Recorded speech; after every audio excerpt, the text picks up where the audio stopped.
हरिओम तत्सत। यह तुला लग्न की कुंडली है और सूर्य से फलादेश प्रारंभ करते हैं। तो सूर्य जो है इस कुंडली में आय भाव के स्वामी है, आमदनी के स्वामी है और यह द्वादश भाव में चले गए।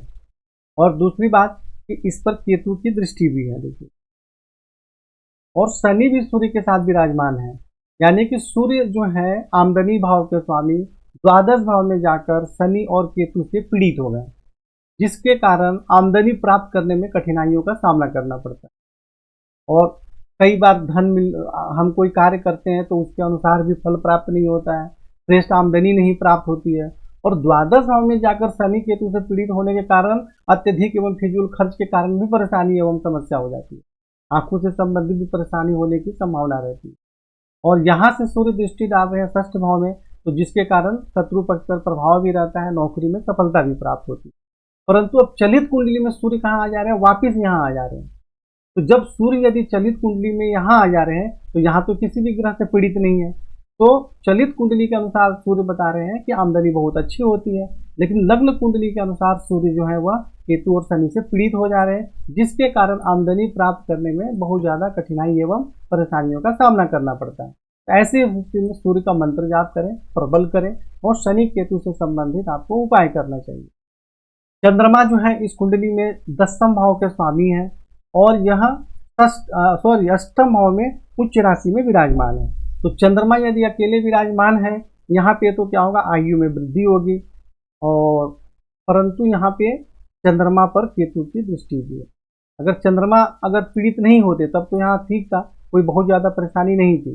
लेकिन चंद्रमा जो है पिता राज रोजगार के स्वामी चंद्रमा यहाँ आपके अष्टम भाव में जाकर केतु से पीड़ित हो गए, तो जिसके कारण पिता राज रोजगार के क्षेत्र में भी कठिनाई एवं परेशानी होती है, स्वास्थ्य एवं आयु के संबंध में भी परेशानी होती है, मानसिक परेशानी भी बनी रहती है।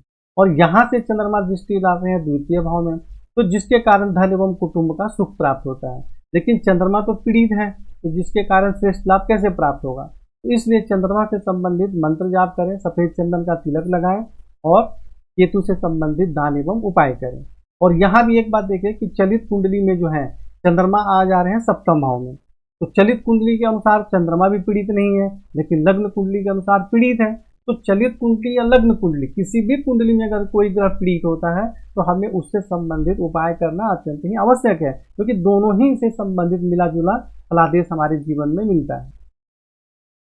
मंगल जो है इस कुंडली में सप्तम भाव के स्वामी है और द्वितीय भाव के स्वामी है, और यह दसम भाव में पीड़ित जाके राहु के साथ विराजमान हो गए और केतु से पीड़ित हो गए, दोनों के साथ बैठ के। तो जिसके कारण पिता राज रोजगार के क्षेत्र में कठिनाई एवं परेशानी होती है और पत्नी एवं वैवाहिक जीवन के सुख में भी कुछ कठिनाई एवं परेशानियों का सामना करना पड़ता है। और यहाँ से मंगल दृष्टि डाल रहे हैं लग्न में, तो जिसके कारण शारीरिक स्वास्थ्य एवं जीवन की उन्नति में सफलता प्राप्त होती है। परंतु स्वास्थ्य से संबंधित कुछ सामान्य हल्की फुल्की परेशानी भी होती है, कोई ऐसे प्रबल बीमारी का योग नहीं बनता है। लेकिन ऐसे व्यक्ति बहुत पराक्रमी होते हैं, हिम्मती होते हैं, बहुत ही ज्यादा मेहनत करने वाले होते हैं, परिश्रम से पीछे नहीं हटते हैं और किसी से डरते भी नहीं है जीवन में। और चतुर्थ भाव में दृष्टि के कारण माता भूमि भवन वाहन का सुख प्राप्त होता है, परंतु पंचम भाव में दृष्टि के कारण विद्या बुद्धि संतान के क्षेत्र में कठिनाई एवं परेशानी हो जाती है। तो इसलिए यहाँ मंगल से संबंधित आपको उपाय दान एवं उपाय भी करना है और मंत्र जाप दोनों भी करना है, क्योंकि मंगल राहु केतु से पीड़ित है, तो जिसके कारण पिता राज रोजगार धन और कुटुंब, धन के भी स्वामी है, तो धन और कुटुंब के सुख में भी परेशानी होती है। यानी कि मंगल जो है पत्नी और धन दोनों के स्वामी है और दसम भाव में जाकर पीड़ित हो गए, तो जिसके कारण पिता राज रोजगार में भी परेशानी होगी और धन और कुटुंब के सुख में भी कठिनाई एवं परेशानी होगी। और यहाँ पे मंगल को नीच राशि में भी माना जाता है, देखिए यहाँ दसम भाव में। हालांकि एक नियम यह भी है कि लग्न से केंद्र में कोई ग्रह नीच होते हैं तो उनका नीच भंग हो जाता है। तो इसलिए यहाँ पे मंगल का हम मंत्र जाप भी करेंगे और मंगल पंचम भाव में दृष्टि डालकर परेशानी कर रहे हैं, इसलिए उसका उपाय भी करेंगे। दोनों ही चीज करना है। राहु केतु से मंगल पीड़ित हो रहे हैं तो राहु केतु का दान उपाय तो करना ही है, ताकि धन और कुटुंब के सुख में और रोजगार में परेशानी ना हो। परंतु मंगल भी तो यहाँ पीड़ित कर रहे हैं पंचम भाव में, तो इसलिए मंगल का उपाय भी करना है और राहु केतु का भी उपाय करना है। और मंगल का फिर पीड़ित हो रहे हैं तो जिसके कारण रत्न पालने की जरूरत नहीं है, क्योंकि ऑलरेडी ये मजबूत है 17 अंक से, परंतु इनका मंत्र जाप, हनुमान चालीसा का पाठ इत्यादि करना आवश्यक है। बुध जो है इस कुंडली में भाग्य भाव के स्वामी है और द्वादश भाव के स्वामी है, खर्च के स्वामी है, और ये द्वादश भाव में चले गए। परंतु हैं 28 अंश के, बहुत कमजोर है। तो ऐसे व्यक्ति की उन्नति जन्म स्थान से दूर दूसरे राज्य में या विदेश में होती है और वहीं उनको अच्छी सफलता भी प्राप्त होती है। बाहरी स्थानों के सहयोग भी प्राप्त होता है। षष्ठ भाव में दृष्टि के कारण नौकरी के क्षेत्र में भी सफलता प्राप्त होती है। ननिहाल पक्ष से भी संबंध अच्छा होता है। लेकिन बुध जो आपके भाग्य के स्वामी है वह बहुत ही कमजोर है, 28 अंश के हैं, इसलिए बुध को प्रबल करना अत्यंत ही आवश्यक है। गुरु जो है इस कुंडली में षष्ठ भाव के स्वामी और तृतीय भाव का स्वामी है। तुला लग्न के कुंडली में गुरु को अकारक माना जाता है और यह द्वादश भाव में विराजमान हो गए।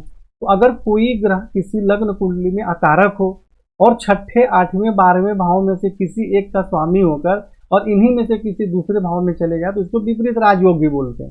हालांकि मैंने ऐसा दिखा नहीं कि कोई विपरीत राजयोग का खूब सारा धन संपत्ति आ जाए, परंतु ऐसा बोला जाता है। तो खैर, द्वादश भाव में विराजमान होने के कारण बाहरी स्थानों के संपर्क से सहयोग एवं सफलता प्राप्त होती है। बाहरी स्थानों से आपको लाभ एवं उन्नति भी होती है। और तृतीय भाव में दृष्टि के कारण चतुर्थ भाव में दृष्टि के कारण माता भूमि भवन का सुख भी प्राप्त होता है। और षष्ठ भाव में दृष्टि के कारण शत्रु पक्ष पर प्रभाव भी रहता है। ननिहाल पक्ष से संबंध अच्छा होता है और नौकरी में भी बहुत अच्छी आपको सफलता प्राप्त होती है। और अष्टम भाव में दृष्टि के कारण आयु में वृद्धि होती है। तो यहाँ गुरु से संबंधित आपको जो सामान्य उपाय बताए गए हैं वह उपाय करना है। आपको इसका रत्न इत्यादि नहीं धारण करना है या कोई मंत्र जाप नहीं करना है। शुक्र जो है लग्नेश या खुद के घर में बैठे हुए हैं, तो जिसके कारण शारीरिक स्वास्थ्य, सौंदर्य एवं जीवन की उन्नति में सफलता प्राप्त होती है और आयु में भी वृद्धि होती है। सप्तम भाव में दृष्टि के कारण पति एवं वैवाहिक जीवन का श्रेष्ठ सुख प्राप्त होता है। अब यहाँ देखिए, एक ही ग्रह के फलादेश को आखिरी निर्णय नहीं मानना चाहिए। जैसा कि मैंने क्या बताया, सप्तम भाव के स्वामी यहाँ पर मंगल राहु केतु से पीड़ित है, तो जिसके कारण वैवाहिक जीवन के सुख में कुछ परेशानी भी होती है। परंतु शुक्र यहाँ दृष्टि डाल रहे हैं जो कि पत्नी एवं वैवाहिक जीवन का श्रेष्ठ सुख भी प्राप्त होता है। तो सभी ग्रहों के फलादेशों को देखकर ही आखिरी निर्णय करना चाहिए। कई बार क्या होता है कि किसी की कुंडली में अच्छे ग्रहों की दृष्टि के कारण पत्नी और वैवाहिक जीवन में परेशानी नहीं होती है या उनके स्वास्थ्य में कोई समस्या नहीं होती है, परंतु किसी दूसरे ग्रह के कारण, जैसे सप्तमेश के पीड़ित होने के कारण, जब भी उसकी दशा अंतर्दशा आती है तो परेशानी भी हो जाती है। इसलिए यदि कोई किसी भी प्रकार से परेशानी का योग है तो हमें उसका दान उपाय करना अत्यंत ही आवश्यक है। और शनि जो है इस कुंडली में सबसे राजयोग कारक ग्रह उनको माना जाता है और ये द्वादश भाव में चलेगा। तो द्वादश भाव में जाने के कारण ऐसे व्यक्ति जन्म स्थान से दूर निवास करते हैं और वहीं उनकी उन्नति होती है। माता भूमि भवन से दूर निवास करते हैं। परंतु यहाँ पे अब दो चीज देखनी जरूरी है कि शनि तो यहाँ द्वादश भाव में चले गए, उससे कोई ज्यादा परेशानी नहीं होती, परंतु शनि यहाँ सूर्य को पीड़ित कर रहे हैं और शनि पर केतु की दृष्टि भी है। तो अब शनि सूर्य को पीड़ित कर रहे हैं और शनि जो है वह केतु से पीड़ित हो रहे हैं, तो जिसके कारण आमदनी प्राप्त करने में कठिनाइयों का सामना करना पड़ता है और माता भूमि भवन विद्या बुद्धि संतान के क्षेत्र में भी उनके सुख में भी कमी एवं परेशानी होती है। इसलिए यहाँ शनि से संबंधित व्रत नहीं धारण करना है, मंत्र जाप भी करना है और उपाय भी करना है। तो मंत्र जाप इत्यादि क्यों करना है? क्योंकि यह केतु से पीड़ित हो रहे हैं। और शनि का दान उपाय क्यों करना है? क्योंकि शनि सूर्य को पीड़ित कर रहे हैं। तो ये दोनों ही मिला जुला कर आपको उपाय करना पड़ेगा। कई बार ज्यादातर ऐसा होता है कि किसी ग्रह का हम दान और उपाय करते हैं और या तो फिर किसी का मंत्र जाप या रत्न धारण करते हैं, लेकिन कई बार ऐसी परिस्थिति हो जाती है कि हमें साथ में दोनों उपाय भी करने पड़ते हैं। राहु इस कुंडली में देखिए मंगल के साथ विराजमान है दसम भाव में, तो जिसके कारण पिता राज रोजगार के क्षेत्र में कठिनाई एवं परेशानी होती है। धन एवं कुटुंब के सुख में भी कठिनाई एवं परेशानी होती है। भाई धन का संग्रह सही प्रकार से नहीं हो पाता है, कई बार पैसा अटक भी जाता है। और चतुर्थ भाव में दृष्टि के कारण माता भूमि भवन के सुख में कठिनाई एवं परेशानी होती है। और षष्ठ भाव में दृष्टि के कारण शत्रु पक्ष पर प्रभाव रहता है, परंतु नौकरी के क्षेत्र में कुछ कठिनाई एवं परेशानी भी होती है और पेट में भी किसी प्रकार की परेशानी होने की संभावना रहती है। केतु यहाँ बैठे हैं चतुर्थ भाव में, जिसके कारण माता भूमि भवन के सुख में कठिनाई एवं परेशानी होती है। मातृभूमि का वियोग सहना पड़ता है। और यहाँ से अष्टम भाव में चंद्रमा को पीड़ित करने के कारण स्वास्थ्य एवं आयु के संबंध में परेशानी भी होती है और पिता राज रोजगार के क्षेत्र में भी कठिनाई एवं परेशानियों का सामना करना पड़ता है। और केतु यहाँ चंद्रमा को तो पीड़ित कर ही रहे हैं, चंद्रमा के घर को भी पीड़ित कर रहे हैं और वहाँ मंगल को भी पीड़ित कर रहे हैं। तो जिसके कारण भी पिता राज रोजगार धन एवं कुटुंब के सुख में कठिनाई एवं परेशानी होती है। और द्वादश भाव में जैसे गुरु और बुध को तो ज्यादा प्रॉब्लम केतु नहीं करते हैं, लेकिन शनि एवं सूर्य इन दोनों पर दृष्टि के कारण जो है आपको माता, भूमि, भवन, विद्या, बुद्धि, संतान, आमदनी, धन इन सभी क्षेत्रों में कठिनाई एवं परेशानी का योग बना रहे हैं। तो इसलिए राहु केतु शनि से संबंधित आपको उपाय करने जरूरी है जो बताए गए हैं।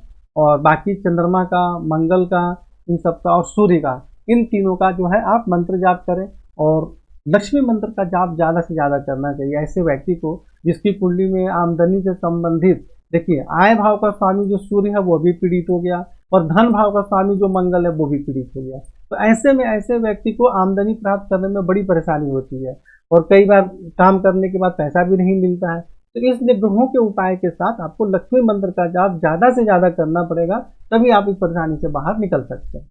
तो इस प्रकार आप समझ ही गए होंगे और कुंडली में संपूर्ण फलादेश आपको बताए गए हैं। तो कुंडली को भी पढ़ें, इस वीडियो को भी देखें और फिर फोन करके हमसे चर्चा करें और आपको क्या समझ में नहीं आ रही है वह बताएं, तो फिर आपको समझाया जाएगा।